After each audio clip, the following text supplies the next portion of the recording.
Ang ganda-ganda niya.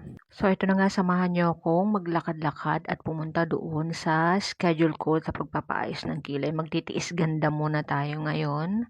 So, ito yung kinalabasan. Wow, ang ganda. So, ngayon nandito na ako sa bahay. Ito na yung kinalabasan ng aking pinagawang kilay.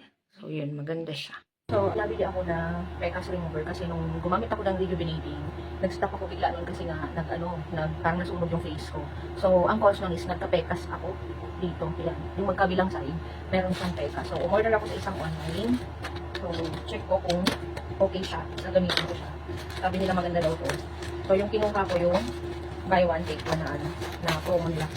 May idea na ako kung PK buy nabili ko or hindi. So, titingnan natin kung PK ba or legit yung nabili natin sa isang online. Tatlong piraso siya. Ayan.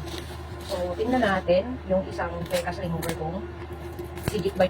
Ito yung nag-trending eh. Ito siya. Kasi yung consistency lang ng ano is malapot.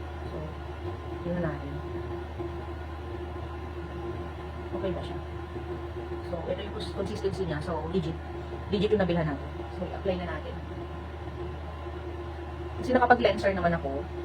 Galing ako sa labas. So, nakapag-cleanser na ako. We'll see kung ano. Hindi ko alam kung anong oras o gabi ba nilalagay itong Pecas remover na ito.